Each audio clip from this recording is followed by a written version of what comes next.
The death of fossil fuels has been greatly exaggerated, and I think the performance divergence this year between the energy sector and everything else certainly speaks to that fact.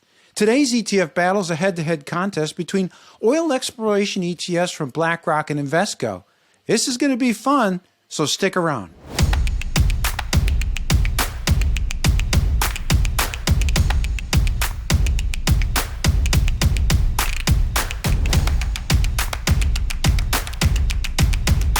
It's hard to believe Season 3 of ETF Battles is almost over, but all good things must come to an end, and we're already preparing for next year's season, which will be equally magnificent, God willing. So keep your ETF Battle requests coming. Hit us up in the comment section below. Give us your ticker symbols. We can do double, triple, and quadruple headers. We can also take your ETF requests on Twitter. @ETF Guide is our handle. So energy ETFs dominated this year as performance leaders, and they delivered just impressive returns. But the question is, will it continue? And which ETF is the best way to play it? Well, today's contest is between a pair of oil exploration funds. We've got PXE from Invesco and IEO from Blackrock. So which energy ETF is better? Well, judging today's energy bash is the highly esteemed Mike Akins at ETF Action and the equally esteemed Dave Kreinces at ETF Portfolio Management. Now, lest I remind our audience that these are the two judges. This particular combination are the OG ETF Battles judges. Guys, it's been 3 years. Welcome back. It's so great to see you guys. Aloha, gents. Bring a little Hawaii. Good to see you, Dave. Great to be here, Ron. Congrats on all the recent successes. 3 years, it seems like yesterday. It sure does. We started this in the middle of the global pandemic as an experiment. Our audience responded, and since then it's been like a rocket ship straight to the moon. Unlike Ethereum and Bitcoin, I just had to get that in there. You got to get a dig in there when you can, right? So our 4 battle categories for today's ETF contest is going to be exposure, cost, performance, and then our mystery category. Now, for the mystery category, that's where our judges can pick a single factor or multiple factors to make their persuasive arguments and support their analysis. And who knows, that mystery category could end up deciding which ETF wins this battle. I've got the scorekeeping chores, and at the end of the show, we will declare an overall winner. Also keep in mind that none of the battle outcomes are ever predetermined or known in advance by myself or any of our judges. So let's kick things off with the first category, cost. Dave, please get us started. In this energy equity battle, IEO versus PXE, we have 2 concentrated sector ETFs, often used for tactical investing purposes. And these dynamic investing tools have expense ratios of 39 and 50 basis points, respectively, so they're not terribly expensive. But energy sector wildcard XLE has an expense ratio of just 10 basis points, so I'll give the win on cost to wildcard XLE.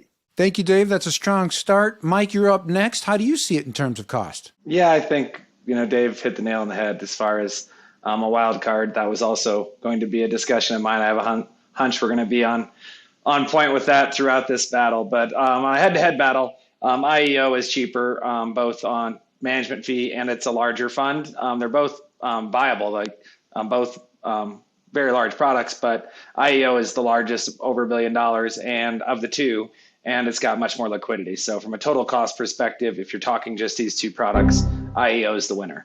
But I do agree that XLE, for not just expense ratio reasons, but on a wildcard basis, is considerably cheaper at 10 basis points. And as we all know, the select sector spiders are the ultimate liquidity vehicles. That takes us next to exposure strategy, and this is where our judges break that down. What's underneath the hood? So, Mike, you're still up. Give us your analysis. So these strategies are going to be very similar, right? They're focused on a niche part of the energy market, the upstream side of the market, where you're doing the exploration, production of energy, not so much the midstream or the downstream. So a lot of crossover names, total weight crossovers at 55%, which is quite high. So they're going to be extremely highly correlated. Return patterns are going to be very similar, but there are some nuances. IEO has a few more names, a little bit more diversification. IEO is also market cap weighted, which means it's going to be a lot more concentrated in large names, whereas PXE is total market strategy. It's pretty well diversified across large, mid, small cap names, and it's using a little bit of a multi-factor approach in selecting those names across growth and value metrics in their proprietary screening process. For me, right now, if I was going to play in this space, I actually would probably stick with IEO. The large cap names, I think, are at a distinct advantage in this area right now, especially not exactly a great friendly environment for them from a policy perspective. On the government side of things, the bigger names are going to be able to manage a little bit better margins, I believe. They don't have quite as much debt, not quite as volatile. But that said, I don't really like either side of this. I like energy. I don't love the upstream. I don't love the exploration side of it. So I would say that if you're going to tactically overweight energy, XLE is the way to do it. It's just going to give you a better allocation.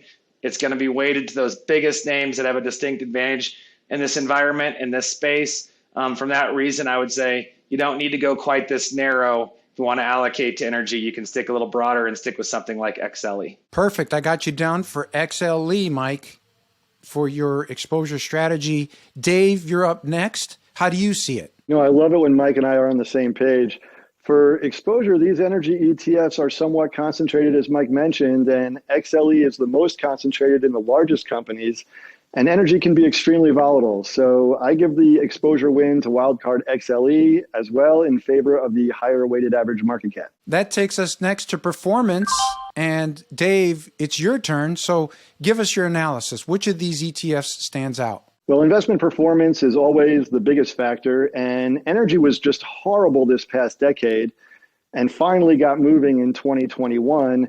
This data chart shows that over the past decade, IEO outperformed. IEO delivered 74%. And this past year, XLE outperformed, returning 55%. So this is a close call, but I give the performance win to wildcard XLE for the higher average market cap. And note that over the past 2 years, this graph shows that XLE returned 123%, which was 10 times the S&P return. Wow, that's pretty amazing. Thank you for those stats. Mike, you're up next. How do you see it in terms of performance? Yeah, I mean, similar. They're so closely correlated. The return patterns are very similar. And I think the numbers that Dave just threw out tell you that, right, getting the call, the macro call here is far more important than getting the product call. I think because of the volatility of the space. To that end, I still like XLE. But when I look at the two products side by side, I think the one distinguishing factor I'd look at, if you look at the 1, 3, 5, and 10-year returns, what you'll find is in up markets, I think PXE is going to get you a little more up capture because it's got a little more sizzle with some of the small cap, mid cap names in there, some of those factor characteristics, whereas IEO is going to be a little bit less on the up, but also a little bit less in the down. And that shows out in returns, right? So you got IEO doing really well recently. PXE doing really well recently, but over the longer term, IEO, you average it all out. They're so similar, and the returns are so widely based on what's going on in the macro environment with the price of oil, the price of commodities, that I think XLE is a simpler way to play the space. It's not going to, you're playing on the margins, and it's a lot of work to play on the margins for an area that is so highly correlated.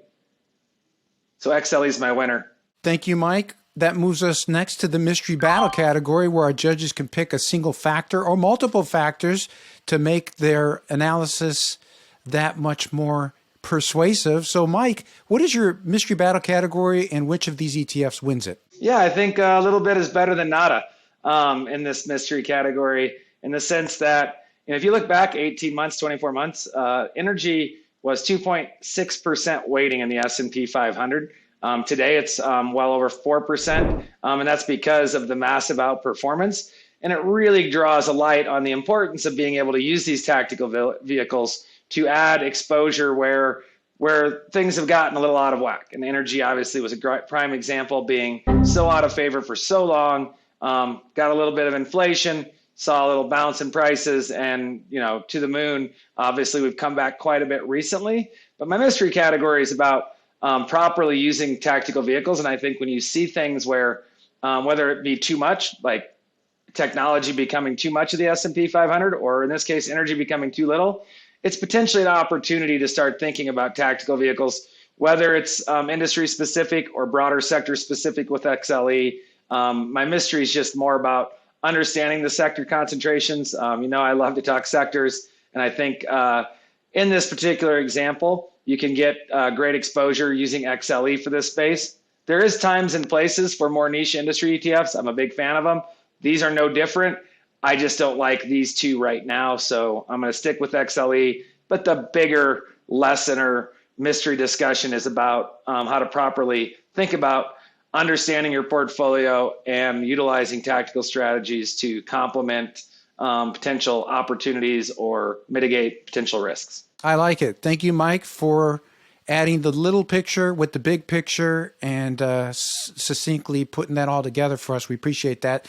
Now it's your turn, Dave. What is your mystery battle category, and which of these ETFs stands out? Well, Ron, my mystery category is still position size, because position exposure is the key to portfolio management.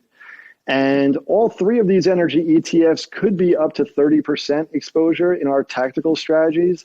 So I call the position weighting category a three-way split decision with wildcard XLE. All right. Well, now that takes us to our final part of the show where our judges can give us their overall battle winner. So, Dave, you're up. Give it to us. To recap this dirty energy battle, these ETFs are highly correlated. And given the small size of the energy sector in general, we prefer the larger market cap exposure in XLE. Larger company exposure may deliver lower volatility, and given the risk of reversals in energy, we are always prepared to protect principal and rotate to cash or other trends when needed. So I call this dirty energy battle a win for wildcard XLE, and in its absence here, I'll give the win to IEO. Thank you very much, Dave. Your last chance, Mike, to weigh in with your overall battle winner. Give it to us. Yeah, I'm going to stick with the wildcard XLE as well on this one, simply because of the current environment and the simplicity of the trade with XLE, the correlations between the three products. That being said, there are a time and place. If you have a distinct view on production, if you believe it's going to be a change in the viewpoint of the current administration, or you believe there's going to be an opportunity to drive up production here in the States, these names will benefit and they will do better than the broader sector as a space. I'm just not so optimistic or bullish on that perspective. So I'm shying away from the niche upstream products to more broad XLE. But I do think energy is going to continue to be volatile, but there's upside from here. And a product like XLE is a good way to find that exposure. So I'll stick with the wildcard XLE. And I got to do with what Dave did as well. In the absence of those two, IEO, because of its more concentration, large cap names would get the win on the head-to-head basis. All right. Well, our judges have spoken, and according to my battle scorecard, today's winner is going to be the wild card. It's XLE. And look at this battle scorecard. XLE just dominated. It wasn't even on the battle card, but clearly our judges preferred it. It's got better liquidity as far as trading. It's got lower cost, and our judges just like that, coupled with the fact that it's dominated by the big large caps, which, let's face it, in a tougher economic environment, those are the ones that can ride out the storm, are the bigger, better capitalized companies.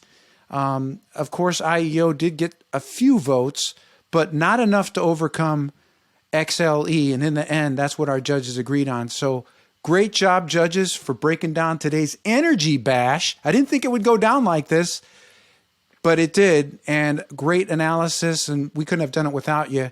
We really appreciate it. Thanks, Ron. It's great being here. Thank you, guys. Happy holidays, everyone. Well, trust me, this is not going to be our last energy ETF battle. I mean, there's so much happening in the energy sector. You've got this whole transition to clean energy. So I'm sure we're going to get some of those battles in the year ahead. But a great job again to our judges, Mike and Dave, for breaking it down and giving us that timely, thoughtful, discerning insight, helping us to discern which ETF choices are the best. So which ETF battles would you like to see in our next episode? Post your ETF ticker symbols in our YouTube comment section below, or hit us up on Twitter at ETF Guide. Thanks for watching. I'm Ron DeLegge. We'll see you next time.